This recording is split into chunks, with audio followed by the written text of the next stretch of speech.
¿Qué tal todos? El día de hoy quiero hablar sobre Modern Monetary Theory o teoría monetaria moderna. Básicamente el Modern Monetary Theory ha sido tendencia en años recientes porque se ha popularizado mucho por el Partido Demócrata en los Estados Unidos, específicamente por parte de Bernie Sanders y específicamente por parte de la congresista Alexandria Ocasio-Cortez. Y en este video quiero un poco hablar de qué habla esta corriente dentro de la economía. Es una teoría ciertamente ortodoxa, está muy afuera del modelo neoclásico y nuevo clásico de cómo funciona la economía, pero sí vale la pena ir hablando de qué es, qué no es, cuáles son, digamos, las partes que yo considero que están equivocadas. De hecho, no soy fan del tema. Las premisas, algunas tienen mucho sentido en cuanto a la posibilidad o practicidad de que sean reales. Sin embargo, considero que tienen consecuencias total y completamente nefastas. Al final lo veo mucho más que una teoría económica, es básicamente acrobacia financiera y tengo que ser absoluta y completamente honesto sobre mi postura en esto, pero siempre vale la pena hacer un análisis muy objetivo de los argumentos y tratar de analizarlo desde el punto de vista científico para saber si tal vez este modelo logra explicar cómo funciona la economía o no. Entonces, empecemos por explicar qué quiere decir Modern Monetary Theory, quiénes son los principales proponentes, cuál es básicamente la teoría o cómo lo van desglosando. Entonces, si nos vamos por una definición, por ejemplo, de alguien como Warren Mosler, que se considera uno de los padres de Modern Monetary Theory, tiene una definición que a mí me parece súper sucinta y muy bien explicada. La explicación de Warren Mosler es sencillamente que el gobierno tiene un monopolio sobre la emisión de aquello que exige como pago de impuestos. Me encanta la definición, realmente resume mucho qué quiere decir Modern Monetary Theory. Lo traduzco a español, básicamente si tú eres un gobierno que emites un papel moneda que tú consideras soberano y que tú exiges el pago de tus cuentas en esa moneda, entonces realmente no tienes un issue en cuanto al repago de las obligaciones. Esa definición, por ejemplo, otros economistas como Larry Randall Ray, una de las cosas, él tiene una explicación tal vez un poco más elaborada, pero con muchas más restricciones. Él dice, por ejemplo, bueno, empecemos de la premisa y de la base que no podemos ver al gobierno que emite una moneda soberana. Aquí importante el tema de moneda soberana porque hay países que no tienen su propia moneda. Panamá es un excelente ejemplo. Panamá usa el dólar y no emite su propia moneda, pese a que tengamos monedas que nosotros consideramos balboas. Realmente nosotros utilizamos el dólar. Ecuador utiliza el dólar, ha dejado de usar el sucre por hace mucho tiempo. Muchos países que son parte de la zona euro no tienen su propia moneda, tienen el euro precisamente. Y entonces una de las cosas que dice Ray, por ejemplo, es, bueno, si tú eres un país que tiene soberanía sobre la emisión de tu propia moneda, no debemos verte entonces de la misma manera y con las mismas restricciones que una casa o una empresa. Una casa y una empresa tiene varias restricciones. Por ejemplo, la restricción que tiene una casa es un tema presupuestario. Tú básicamente tienes una serie de ingresos, una serie de gastos. Esos ingresos y esos gastos básicamente te van a decir cuánto te puedes gastar y cuánto te puedes endeudar de cierta manera. Si, digamos, esa casa genera $5,000, tiene gastos por 4, tienen capacidad de ahorro. Entonces se puede usar esos $1,000 que sobran cada mes para ahorrarlos, para invertirlos o para repagar deuda.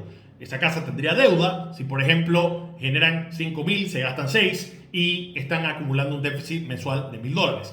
Eso evidentemente es insostenible en el tiempo porque llega un momento en que ese déficit se va a tener que repagar. Entonces, no es cierto que esa casa va a poder estar emitiendo en el largo plazo esa deuda recurrente todos los meses. Llega un momento en que simplemente los bancos no le van a seguir prestando dinero, las tarjetas de crédito no le van a seguir prestando dinero. Entonces hay una restricción presupuestaria que tiene la casa.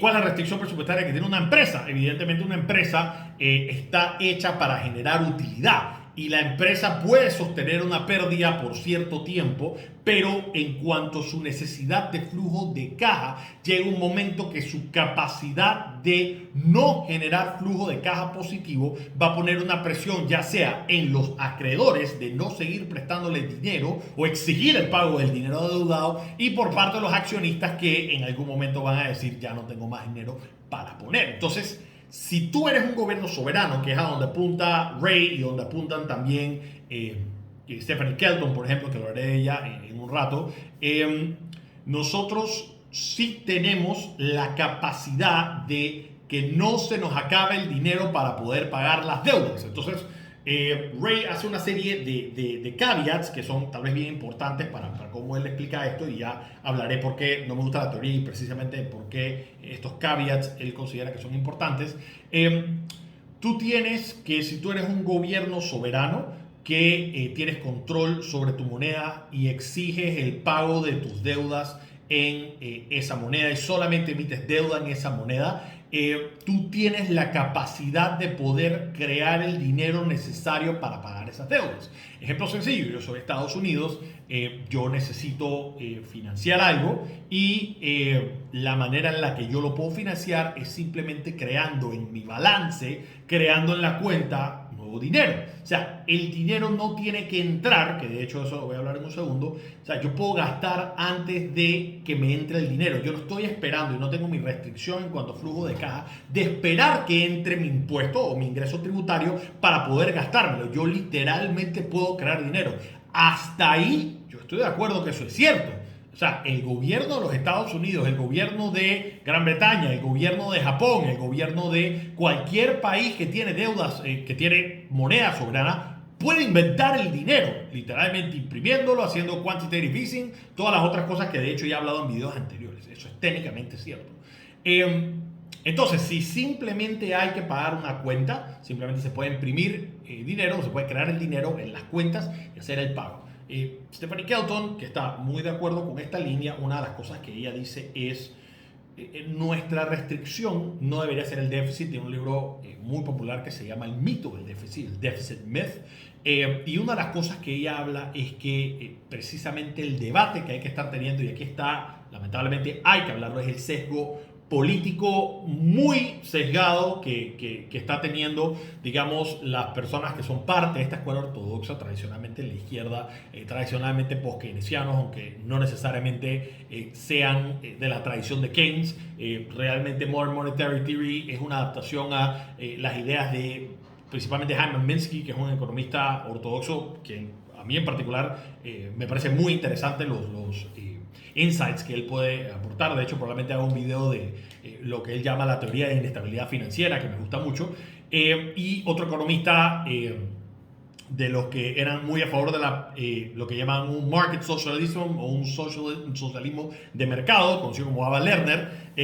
Adaptaciones de las ideas de él es lo que crea Modern Monetary Theory, pero ciertamente ellos entran como parte de la escuela heterodoxa de economía y influenciados mucho por la teoría keynesiana de los ciclos de negocios, que tienes que tomar en consideración la demanda agregada como causante de las recesiones o los periodos de expansión. Entonces, Stephanie Kelton empieza diciendo, mira, la conversación no debería ser un tema tanto de en qué tan grande es el déficit, porque al final, en la medida de que el gobierno pueda seguir generando el dinero para pagar sus deudas, entonces no hay ningún problema. Es más, ni siquiera tiene que ser un tema de que, bueno, nosotros emitimos deuda y el gobierno de China ya no lo va a querer comprar, o el gobierno de Arabia ya no lo va a querer comprar. Al final, el propio gobierno puede comprar sus propios bonos, porque al final simplemente es un tema contable. Se emite cierto dinero por parte de el Fed, se emite la deuda por parte del Departamento de Tesorería de los Estados Unidos, entonces uno utiliza el otro. Básicamente que si tenemos un peor escenario en el que nosotros no tenemos quien compre los bonos, al final el que puede comprar los bonos es el mismo Estado a través del Banco Central. Entonces el Banco Central ahora tiene un activo. Stephanie Kelton lleva esto un paso más allá y esto también, por ejemplo, economistas como por ejemplo Steve King Steve King dice que el hecho de que nosotros tengamos un déficit gubernamental significa necesariamente, ahí estoy en desacuerdo, después lo explicaré, que si el gobierno está en un déficit significa que el sector privado está en un superávit. Es decir, el hecho que el gobierno haya gastado significa entonces que la empresa privada no tuvo que hacer el gasto.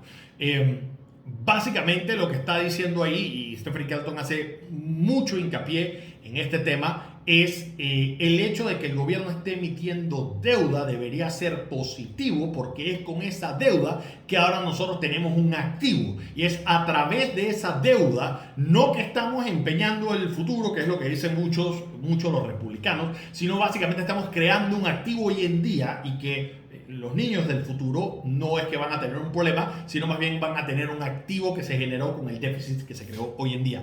Activo el cual lo utilizó el gobierno, que benefició a la empresa privada porque no lo tuvieron que hacer ellos. Así que de cierta manera admiten que hay un crowding out effect importante. Y con esto entonces se genera lo que algunos de ellos abiertamente dicen que es tratar de llevar, por ejemplo, Warren Musler lo habla explícitamente, que esta idea se puede utilizar para, garantizar de que haya un mínimo de desempleo, es decir, de que todo el mundo tenga un trabajo. De hecho, Musler habla de que el gobierno tiene que ser de cierta manera, una manera en la que si alguien no tiene trabajo, el gobierno tiene que darlo para que después la persona pueda hacer una transición a la empresa privada. Entonces, habiendo dicho eso, Stephanie Kelton es la primera en decir eso no significa que se pueda hacer déficit punto, sino que es más bien un acknowledgement, un reconocimiento de que no tenemos las mismas restricciones cuando tú eres una empresa o cuando tú eres una persona, que el gobierno, sí, solo sí, tú emites tu propia moneda y que todos los pagos a tu deuda sean en esa moneda. Porque claro, el argumento se empieza a destruir cuando empezamos a analizar cosas como, por ejemplo, varios países en Latinoamérica y en África y en otros momentos en la historia en Europa han tratado de emitir su propia moneda para poder financiar sus deudas y al final acaban teniendo un problema de hiperinflación impresionante y al final cuando llegamos a un momento de hiperinflación juego terminado, es game over. O sea, al final hay que empezar de nuevo. Le pasó a Hungría, le pasó al Weimar Republic, le está pasando a Venezuela. O sea que realmente ahí sí hay un reconocimiento por parte de Kelton que realmente la restricción que existe no es el tamaño del déficit, es empezar a analizar la inflación y que la inflación es el verdadero límite sobre cuánto se puede emitir en dinero y que se puede hacer el gasto. Entonces ella da una explicación que honestamente me parece muy buena. Ella básicamente describe a la economía como si fuera un grifo con un lavamanos, en la que básicamente el grifo es el gasto público, que tú puedes básicamente decidir cuánto va a ser el gasto público subiendo o bajando la intensidad del agua, que al final el cobro de impuestos es la válvula en la que va a drenar el agua y no se llene el lavamanos, y que básicamente la preocupación sería que hay un límite en el lavamanos y que ese límite del lavamanos es la inflación, tratar de que la inflación no sea tan alta. Entonces evidentemente aquí es donde entra un segundo detalle importantísimo, es que se hace cuando hay inflación. Entonces hay dos cosas. La primera es, evidentemente hay que ver de qué manera se restringe el gasto público para que no se siga aumentando la inflación. Pero la segunda cosa, que es donde mucha gente, si ya de por sí no le molesta la teoría con las varias inconsistencias que tiene o las conclusiones erróneas que está teniendo, es, bueno, para bajar la inflación hay que subir los impuestos. ¿Y es que subírselos a quién? Entonces ahí es donde está el tema. Donde está el juego ¿no? Empiezas a subir el gasto público para que la economía esté creciendo y esté mejorando. Una perspectiva total y completamente keynesiana en la que el gasto público está estimulando la demanda agregada y que ese estímulo a la demanda agregada es lo que está causando crecimiento económico y bajando el desempleo. Entonces, si hay un periodo de inflación, lo que hay que hacer es simplemente, tal cual como en un lavamanos, simplemente subir esa válvula para que el agua se drene y entonces se mantenga de cierta manera la inflación controlada.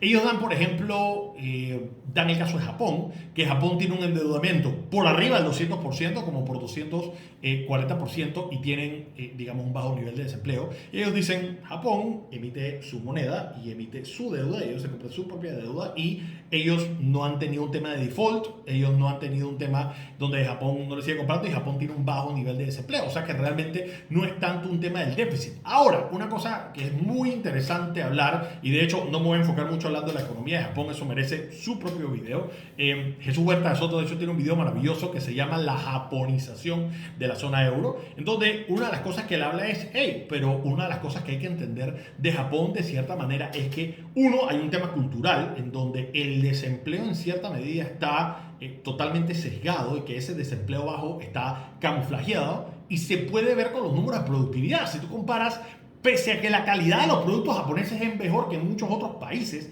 el nivel de productividad de cada empleado japonés es mucho menor que, por ejemplo, Estados Unidos y otros países en Europa.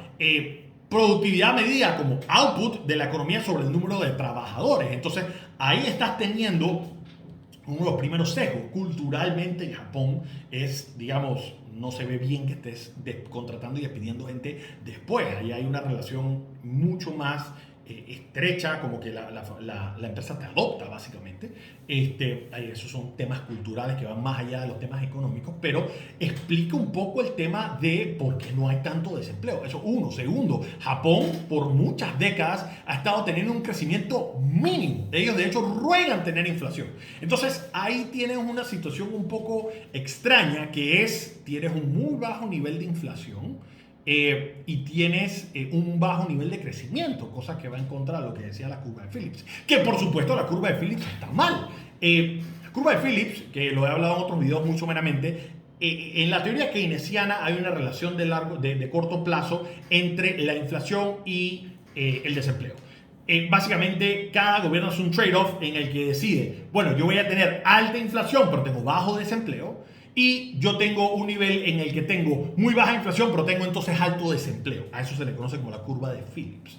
El problema con eso, lo que diría MMT es, bueno, tengamos un límite sobre lo que es la inflación, porque como ya sabemos, sí, la inflación es básicamente el aumento en los precios y deteriora el valor de nuestro dinero. Lo que hoy me cuesta $100, el día de mañana me va a costar $120, $130, o sea, dependiendo del nivel al que crezca la inflación. Eso es una cosa que hay que tener controlado. Entonces, de cierta manera, sí hay un límite de la inflación para lo que según ellos va a ser un nivel óptimo de desempleo. De hecho, antes en economía se hablaba de lo que es el Nauru, un nivel natural del desempleo, pero ya hemos tenido demostraciones en donde la curva de Phillips no concuerda. Japón sería una en el caso en donde tienen un muy bajo nivel de desempleo, pero no tienen alto nivel de inflación. El caso opuesto es lo que pasó en los 70 en Estados Unidos de la estagflación, en donde tú tenías, el caso opuesto, tenías muy alta inflación y también muy alto desempleo, que puede ser lo que vaya a estar ocurriendo ahorita en Estados Unidos con... al momento de este video la inflación estaba en 4.2% en abril. Vamos a ver cuánto está ahorita en mayo. Yo soy de la opinión que podría estar entre 5.8 y 6%. Cuidado que más. Esperemos que no, pero hay una probabilidad de que lo sea. Y que el desempleo se mantiene alto. Hay otras explicaciones a por qué el desempleo está alto, lo podría hablar en otro video, pero hay una demostración empírica y técnica de por qué la curva de Phillips no funciona. Entonces ese sería, digamos, el primer error de MMT, asumir la teoría keynesiana de que si tú tienes un estímulo a la demanda agregada, entonces vas a ver de qué manera mantienes bajo el desempleo. Simplemente hay que controlar la inflación. Tú podrías tener un problema de alta inflación con alto desempleo. Segundo tema que me parece también importantísimo desde el punto de vista de análisis económico, y es que ¿quién dijo que el gobierno es el que sabe cuál es el mejor uso para los factores de producción? Y esto es una cosa que yo he dicho en otros videos ya. Milton Friedman hablaba del crowding out effect, el efecto del desplazamiento. El efecto del desplazamiento es el que dice yo tengo una cantidad de recursos que se han quedado sin uso porque tuvo una recesión, o que se han quedado sin uso porque simplemente ya no hay demanda para eso. Entra el gobierno y pone a utilizar esos factores de producción. Entiéndase mano de obra o entiéndase factores de capital o materia prima o lo que sea. El problema con eso es que como yo sé que el gobierno está dándole el mejor uso posible a esos recursos, porque si volvemos al argumento que hacen Steve King y que el argumento que hacen Stephanie Kelton es que, bueno, el hecho de que nosotros tenemos un déficit del Estado significa que tenemos un superávit en la empresa privada, porque entonces la empresa privada no tiene que hacer, digamos, el gasto de la inversión. Bueno, aquí sale el primer tema. ¿Cómo sabemos que esos recursos no están sin utilizarse? Porque es que simplemente no había demanda para eso, que eso es una crítica austríaca al modelo MMT. Entiendo que Juan Ramón Rayo está escribiendo o va a escribir un libro sobre MMT. Juan Ramón Rayo es uno de los máximos expositores de la Escuela Austríaca Española. Y una crítica que tal vez le podríamos decir al MMT desde este punto de vista es... volviendo nuevamente a la teoría austríaca de cómo se ocurren los ciclos de negocio. La mayoría de los modelos macroeconómicos se enfocan mucho en la recesión y por qué ocurre la recesión y entonces cómo salir de la recesión, mientras que el modelo austríaco dice primero, no, es que no hay que preocuparnos de la recesión, hay que preocuparnos de cuál es la causa de naturaleza del boom, qué es lo que está causando el boom, porque puede que el boom sea una distorsión en el mercado de capitales, específicamente en el mercado del dinero, que lo que está creando es una percepción de que va a haber mayor consumo futuro porque está habiendo gente que está invirtiendo en ahorros y están haciendo que la tasa de interés del dinero sea más baja. Eso les da una señal a los emprendedores a invertir y entonces empiezan a crearse una serie de recursos que al final no se van a consumir. Entonces ahí hay también una crítica importante. ¿Quién dijo que el Estado puede poner a utilizar los recursos de la mejor manera? De hecho, son dos matices ahí. La primera es, si hay recursos que no se están usando, ¿quién dijo que esos recursos eran productivos in the first place? Y segundo, ¿quién ha dicho que el gobierno es el que mejor podría utilizar esos recursos? Recordemos que, y esto es lo más práctico que hay, recordemos que el Estado no recibe los mismos incentivos que la empresa privada. El incentivo del emprendedor es, yo voy a hacer un gasto, yo voy a hacer una inversión y yo espero recibir ganancia de eso. Si me equivoqué en mi interpretación del mercado, entonces yo voy a tener una pérdida y se va a ver reflejado en mi balance, se va a reflejado en mi estado de resultado, voy a perder el negocio. O sea, yo estoy tomando el riesgo y yo quiero controlar ese riesgo lo más pronto posible. Yo quiero tener ese riesgo lo mejor controlado posible, porque al final mi motivación como agente racional de mercado es maximizar mi ganancia, no botar dinero. Sin embargo, ese no es el incentivo del gobierno.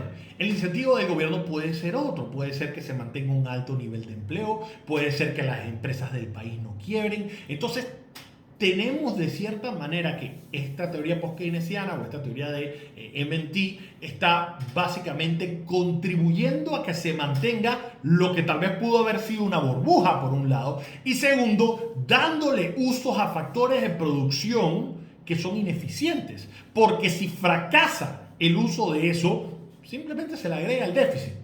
Ese es un gran problema con tener al gobierno como el que está liderando la economía. Simplemente no está buscando utilizar los recursos de la manera más eficientemente posible, porque no tiene el golpe que recibiría una empresa privada si lo usa de manera ineficiente. Inclusive con el hecho de que tal vez los ciudadanos digan, este gobierno lo hizo de manera ineficiente, voy a votar a otro gobierno. Eso se puede fácilmente manipular, como ya todos nosotros sabemos. Entonces, ahí hay varias críticas fundamentales a la teoría del Modern Monetary Theory, de la teoría monetaria moderna. Una fue la perspectiva austríaca, la otra fue la perspectiva de que el keynesianismo, la teoría keynesiana de la demanda agregada no funciona. El tema del crowding out effect que proponía Milton Friedman. Hablamos también del tema que habla mucho real business cycles, los ciclos de negocio, los ciclos económicos reales, en que puedes tener esta inflación. Y tal vez enfocándome en ese último, la estagflación es una situación que no puede explicar el modelo keynesiano, como ya lo he dicho, pero que lo explican muy bien los ciclos de negocios reales. Los ciclos de negocios reales te hablan que lo que crea realmente crecimiento económico no son shocks a la demanda, sino shocks a la oferta. ¿Qué es lo que hace la oferta? La demanda es una identidad que es consumo, inversiones, gasto público y el neto de importación y exportación. Mientras que la manera que nosotros calculamos la demanda agregada es cierta manera, mis factores de producción. Siempre se resumen en capital, que puede ser todo mi equipo, toda mi infraestructura, todos los activos que tal vez tiene la economía para salir adelante. Y por el otro lado, mi mano de obra. Entonces, ¿qué es un shock a el supply o qué es un shock a la oferta agregada? Por supuesto que si yo tengo una situación en la que hay guerra, que esto siempre dicen los keynesianos, bueno, si hay guerra después va a haber un boom porque entonces va a haber gasto público. Yo pienso que es un enorme error verlo de esa manera.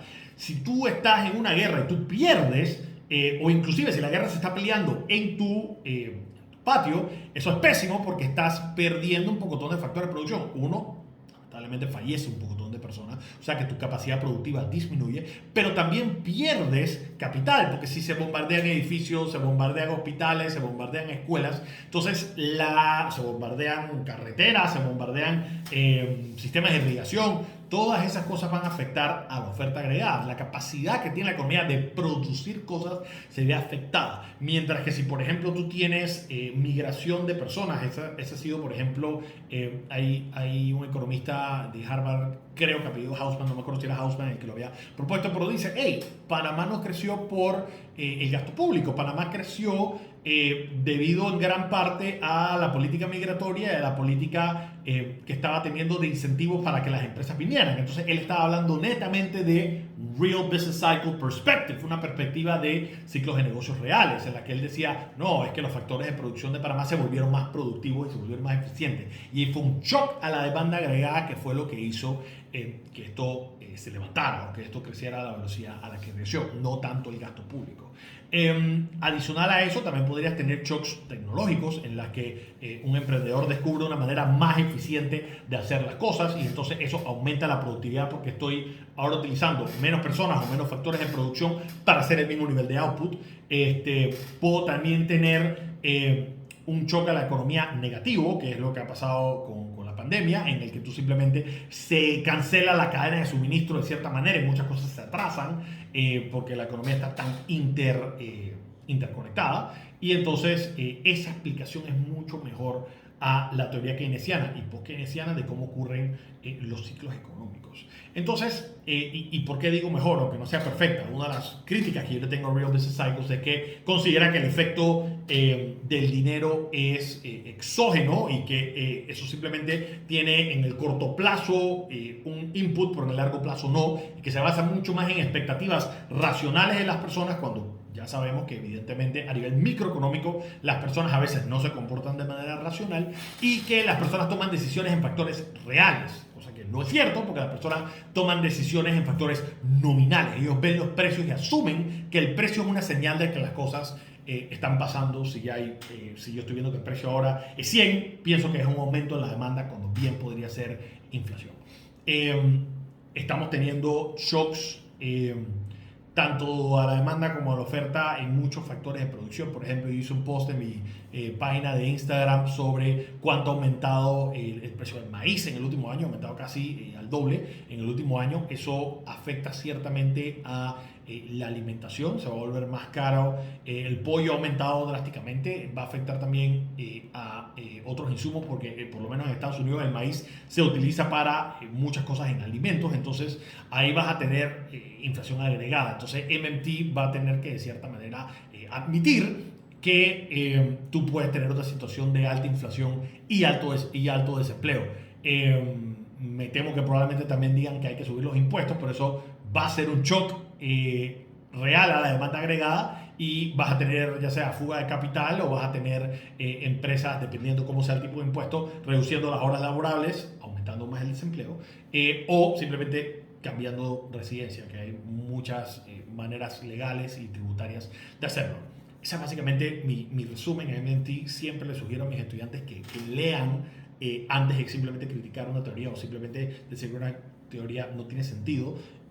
Hay que hacer mucho análisis previo porque existen muchas teorías heterodoxas y de hecho debo un video sobre cuáles son las diferentes escuelas de pensamiento económico, tanto las ortodoxas como las heterodoxas y las personas que están en el medio, pero esa es, digamos, una crítica constructiva a la teoría de MMT. Tal vez un último factor que yo podría agregar es que parte de lo que decía Keynes era la paradoja paradoja del ahorro, es decir, que cuando tú tenías ahorro en lugar de consumo, eso era malo para la economía. Esto sigue siendo un punto importante en la teoría de MMT, porque dicen, bueno, es que lo que pasa es que yo estoy de cierta manera tratando de estimular la demanda agregada porque quiero entonces estimular el consumo.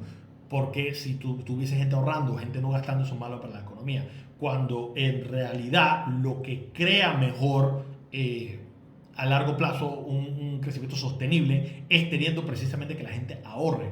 Teniendo gente que ahorre, lo que va a hacer es cambiar factores de producción a las últimas etapas en el consumo, llevarlo a etapas más tempranas en la cadena de producción y se crean nuevos factores de producción. Se van a ver temas como, por ejemplo, el ejemplo que da Huertas de Soto es que el carro, si uno va a una fábrica, piensa que un carro se hace cada segundo o cada minuto, cuando en realidad ese carro le tomó años en hacerse, porque hubo primero una etapa de diseño, una etapa de investigación, una etapa de papeleo por las regulaciones que tiene que tener cada carro, hubo que hacer análisis de proyección de cuánto iba a ser la demanda, no ahorita, sino en 5, 6, 7 años, se tuvo que haber minado todos los materiales que se iban a utilizar, el acero, la fibra de carbón, todas esas cosas se tuvieron que empezar a hacer y todo eso empieza antes del ensamblaje. Cuando ya ese carro sale, esa es demanda actual de algo que se planificó hace varios años y todas esas etapas de producción ocurrieron porque al nosotros tener ahorro, es que entonces las personas dijeron, no, es que no hay tanto consumo ahorita, sino que va a haber consumo ese en el futuro. Entonces hay que planificarse para el futuro, no para el consumo ahorita. Esta parte del ciclo de negocio austríaco vale la pena explicarlo en un video porque hay que entender primero a Menger y a von Bawerk para entonces entender el modelo de Garrison de ciclos de negocios austríacos. Probablemente lo haga en un próximo video. Entonces espero les haya gustado esta crítica de MMT y nos vemos en la próxima.